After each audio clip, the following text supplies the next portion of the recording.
여기서 오늘은 여러분들에게 중요한 방법을 하나 알려드리려고 합니다. 그것은 감사하는 마음을 키우는 3가지 방법입니다. 안녕하세요. 오늘은 여러분들과 함께 어떻게 인생을 살 것인가 제6강 열정 가득한 삶을 살아라 라는 내용을 함께 나누려고 합니다. 열정이란 단어는 우리가 살면서 많이 들어보셨을 거예요. 성공한 사람들을 보게 되면 그분들은 열정이 가득하다는 것을 볼 수 있습니다. 그들은 공통점이 있어요. 매사에 혼신의 힘을 다하고 자기 일에 충실하려는 모습을 볼 수 있습니다. 그래서 어떤 고난과 역경이 와도 그걸 이겨낼 수 있는, 극복할 수 있는 힘이 있는 거예요. 그분들은 이렇게 표현합니다. 내 열정과 투지를 갖고 그 일을 해낼 수 있었다고요. 이 말에 공감하시나요? 그래서 오늘은 열정 가득한 삶을 사는 2가지 방법에 대해서 함께 이야기하도록 하겠습니다. 첫 번째는 열정으로 마음을 채워라예요. 미국의 어느 한 잡지사에서 성공하셨던 분들을 대상으로 해서 성공할 수 있었던 비결 중에 가장 중요한 요소가 무엇인지 조사를 했었대요. 그 결과 그들은 이렇게 대답을 했습니다. 열정이 있기 때문에 성공을 했다고 해요. 여러분 혹시 이러한 삶을 살고 계시진 않으신가요? 매일 단조롭고 기계적인 삶, 만성 피로에 시달리며 좀처럼 기운을 차리지 못하는 삶, 무슨 일을 해도 재미가 없는 삶, 그리고 일을 해도 재미가 없고 취미생활 해도 재미가 없고 그냥 내가 어떤 걸 해도 재미가 없는 삶을 느껴보진 않으셨나요? 이러한 삶들은 우리에게 열정이 없기 때문에 우리 자신이 느끼는 현상이라고 합니다. 한 명의 인물을 여러분들과 이야기하려고 합니다. 미국의 보험 세일즈의 전설 프랭크 베트거의 이야기를 함께 하겠습니다. 한때 야구 선수였던 프랭크 베트거는 프로에 입단한 지 얼마 안 돼서 팀에서 방출됐다고 합니다. 한평생 야구 선수의 꿈을 꾸던 그는 그 절망의 순간을 잊을 수 없었다고 해요. 그 당시에는 나의 모든 것을 잃어버렸다는 생각뿐이 없었다고 합니다. 여러분들 생각해보세요. 30년 이상 내가 노력하고 열정적으로 해왔던 일들이 한 번에 무너지면은 그때의 심정이 어떨까요? 그 당시 그는 야구 하나만으로 인생을 살았던 사람이에요. 앞날이 막막하지 않았을까요? 방출당한 뒤에는 그의 손에는 아무것도 잡히지 않았다고 합니다. 그러던 어느 날 그를 일으킨 건 카네기의 한마디였다고 해요. 하는 일에 열정이 없는데 어떻게 그 일을 할 수 있겠느냐 라는 이 말 한마디로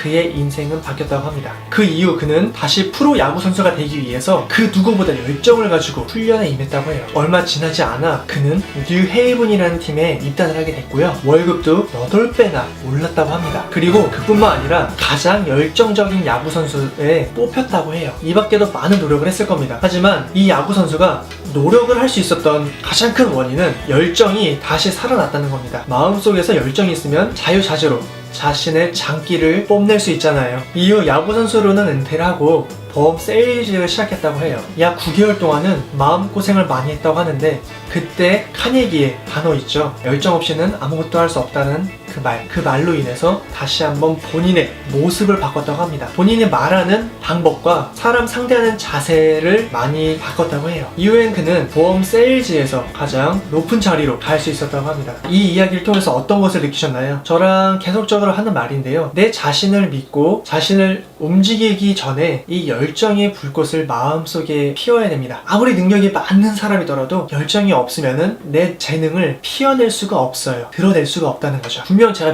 매 순간마다 말하는 겁니다. 여러분에게는 큰 잠재력이 있고요. 큰 재능, 성공할 수 있는 가능성이 정말 많다는 것을 아셨으면 좋겠습니다. 저랑 이거 하나님 약속했으면 좋겠어요. 오늘부터라도 무미건조하고 단순한 삶을 살지언정 내 마음속의 열정은 절대로 쉽게 해서는 안 됩니다. 내 자신이 열정적이려고 노력을 한다면 얼마 지나지 않아 나의 재능을 찾을 수 있고 그리고 그 재능을 통해서 새로운 도전을 할 수 있는 발걸음이 될 거라고 확신합니다. 다음은 감사하는 삶을 살자입니다. 매 순간 웃으면서 즐겁게 사는 사람을 볼 수 있습니다. 그분들의 공통점이 있었습니다. 그건 바로 매 순간 감사하는 삶을 살았다는 거예요. 혹시 불평불만을 가지고 계신 적 있으신가요? 일이 조금이라도 풀리지 않으면 투덜투덜 되면서 마음속으로 궁시렁궁시렁 되던 적은 있지 않으신가요? 그리고 다른 사람이 내 뜻대로 되지 않으면 괜히 마음속에 화가 치밀어 올리고 그 사람을 즉 내 말을 들게 하기 위해서 억지는 부리지 않으셨나요? 대부분의 불평, 불만들은 내 생각대로 되지 않기 때문에, 그리고 내 욕심대로 되지 않기 때문에 자연스럽게 나오는 모습임을 알 수 있습니다. 여기서 중요한 건요, 불평, 불만을 아무리 하더라도 그 감정 요소들이 해소가 되지 않는다는 겁니다. 오히려 더 짜증만 일으키고 부정적인 생각만 나오게 하고 오히려 도움이 하나도 안 되는 것을 알 수 있어요. 우리가 성공적인 삶을 살기 위해서는 이 불평, 불만과는 멀리해야 합니다. 한 사례를 여러분들과 함께 이야기할게요. 스티븐이라는 한 청년이 있었습니다. 이 청년은 본인이 원하는 기업에 가기 위해서 정말 열심히 준비를 했었다고 합니다. 하지만 그가 지원하는 곳은 경쟁률이 엄청 치열했다고 합니다. 결국은 그는 떨어지고 말았어요. 하지만 그는 면접 당시 본인에게 질문을 건넨 면접관들에게 감사의 편지를 썼다고 합니다. 본인에게 그런 질문을 해줘서 고맙다고요. 이후 이 기업에는 한 명의 인재를 채용할 수 있는 자리가 생겼었어요. 그때 이 면접관들은 당시 본인들에게 감사 편지를 쓴 이 스티븐을 기억을 했던 겁니다. 스티븐에게 전화해서 한 자리가 비었으니 우리 회사에 한번 취업할 생각이 있냐라는 러브콜을 전했다고 해요. 이 스티븐은 이렇게 본인이 원한 기업에 입사를 했습니다. 이 이야기에서 무엇을 느끼셨나요? 저는 이런 것 같습니다.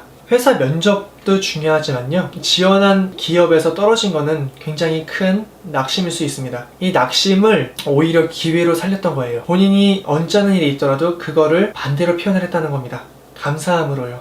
그리고 그 면접관들에게 고맙다는 편지를 썼다는 것 자체가 스티븐의 열정을 볼 수 있다는 거였습니다. 매 순간 감사하는 삶을 살면 우리도 스티븐 그 이상으로 좋은 일들이 가득할 거라고 생각을 합니다. 저 또한 그렇고요. 저도 저를 힘들게 하는 사람이 있었었는데 매 순간 그 사람에게 감사하다는 표현을 했었고, 그리고 그와 계속 연락을 하다 보니까 오히려 그분도 저에게 마음을 열더라고요. 처음에는 악연으로 만났을지 모르지만 지금은 가까운 사이로, 그리고 아끼는 사이로 발전을 했습니다. 그럼 여기서 오늘은 여러분들에게 중요한 방법을 하나 알려드리려고 합니다. 그것은 감사하는 마음을 키우는 3가지 방법입니다. 첫 번째는요, 지나친 욕심을 버리고 항상 현재 삶에서 감사하는 마음을 갖자입니다. 두 번째는 매일 나를 움직일 수 있는 일들을 노트에 적자는 겁니다. 세 번째는 다른 사람에게 내가 무엇을 해달라고 요구를 했을 때 내가 그 사람에게 해줄 수 있는 것이 무엇인지 먼저 생각을 하는 겁니다. 제가 말한 이 3가지 방법은 오늘부터 실천하였으면 좋겠습니다. 그리고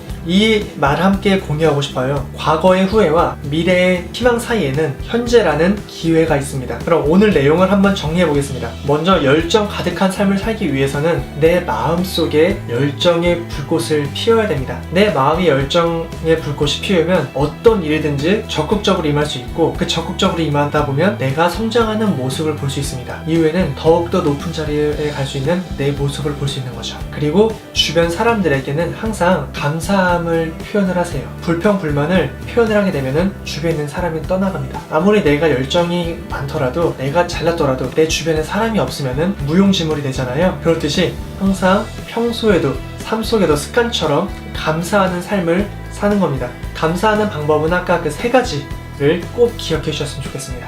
첫 번째 뭐라 그랬죠? 항상 감사하는 삶을 사는 것. 두 번째는 나의 마음을 움직이는 일들을 적어보는 겁니다. 그리고 세 번째는 내가 어떤 사람에게 부탁을 하기 전에 내가 그 사람에게 무엇을 해줄 수 있는지 먼저 생각을 해보는 겁니다. 그럼 여러분들 삶이 지금보다 더 멋진, 그리고 더 밝은 미래가 되길 기원합니다. 오늘 내용이 조금이라도 도움이 되셨으면 좋아요와 구독 부탁드리겠습니다. 감사합니다.